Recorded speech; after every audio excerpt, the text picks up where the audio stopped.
Olá, querida amiga, querido amigo, nos encontramos mais uma vez para continuarmos aqui a nossa jornada em busca de compreender a palavra de Deus, esse tema tão importante que é a ressurreição, sendo guiados aqui pela lição da Escola Sabatina.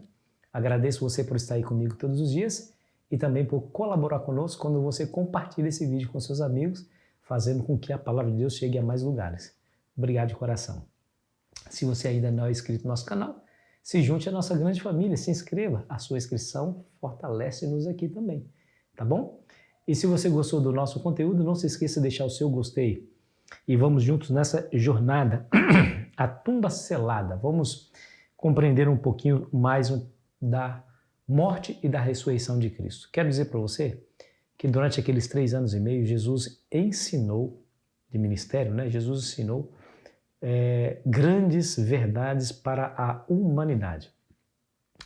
Depois que ele morreu, alguns poderiam olhar para aquela morte como se fosse uma derrota, mas nós vimos aí na semana passada que a morte de Cristo foi exatamente a sua gloriosa vitória contra os poderes do mal, contra os poderes de Satanás e o seu reino de morte. Nós vamos ver que, de fato, parecia uma derrota para ele, por quê?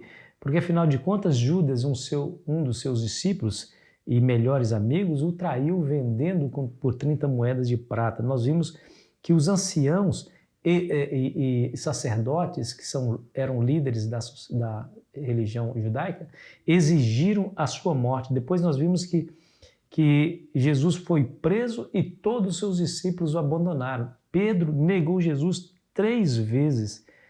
Ele foi sepultado em um túmulo e esse túmulo foi fechado e selado e foi guardado por guardas romanos. Parecia que, de fato, Jesus sofreu uma terrível derrota. Porém, veja o que Ellen White diz. Se fosse possível, o príncipe das trevas, com seu exército de rebeldes, teria mantido para sempre fechado o túmulo que guardava o Filho de Deus. Porém, nós sabemos que Jesus havia predito exatamente esse estado de coisas. O que aconteceu com Cristo na sua morte foi predita pelos profetas e pelo próprio Cristo, quando ele disse várias vezes que o Filho do Homem seria entregue nas mãos dos pecadores, que o matariam, mas ao terceiro dia iria ressuscitar. Em Mateus capítulo 12, versículo 39 a 40, nos é dito: como Jonas esteve 3 dias e 3 noites no ventre do grande peixe, assim o Filho do Homem estará 3 dias e 3 noites no coração da terra.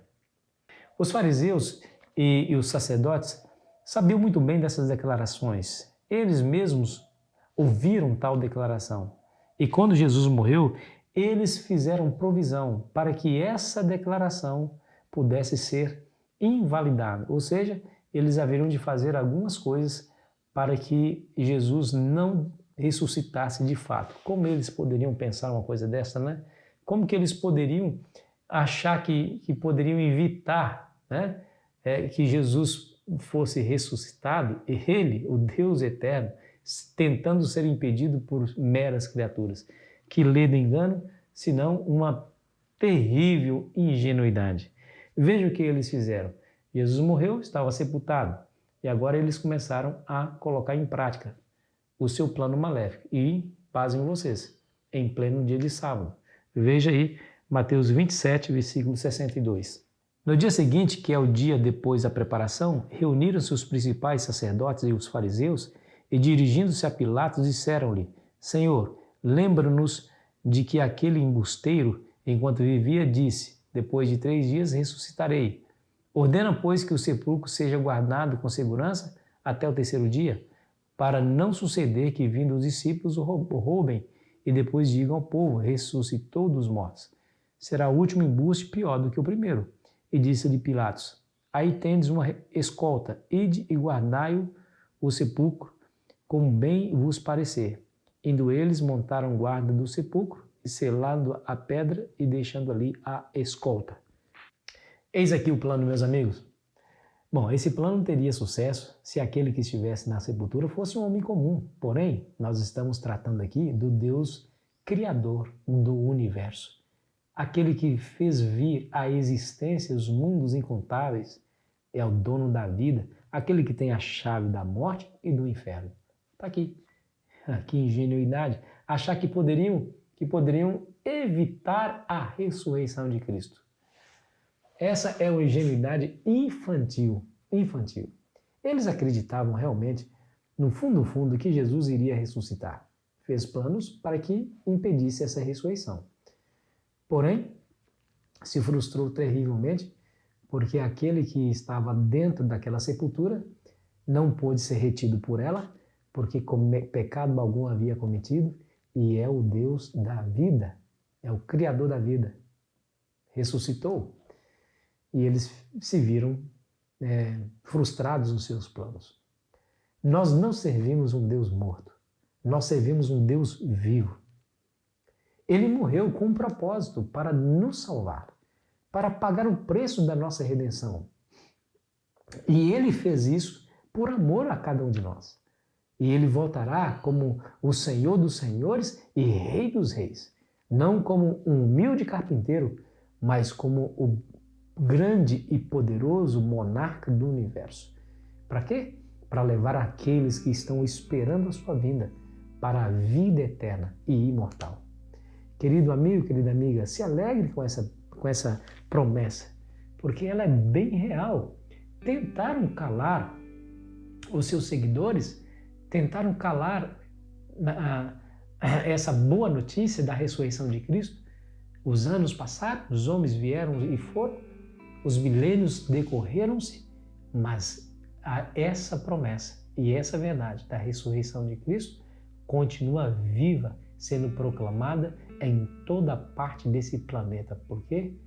Porque é impossível os homens, inclusive os demônios, apagarem essa promessa ou contradizê-la, porque Jesus ressuscitou e está vivo por mim e por você. Que grande alegria, né, saber dessas coisas. Nós podemos confiar em Jesus.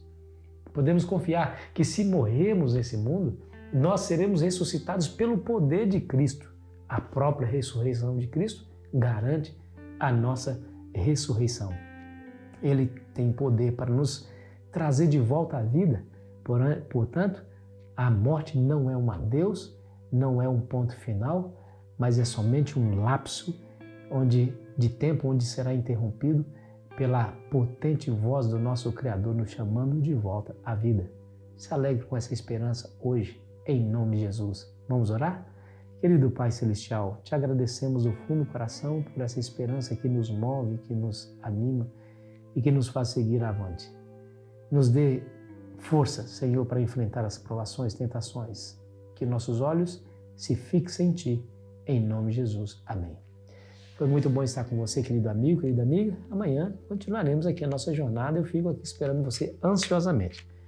Ele ressuscitou é o tema do nosso próximo estudo.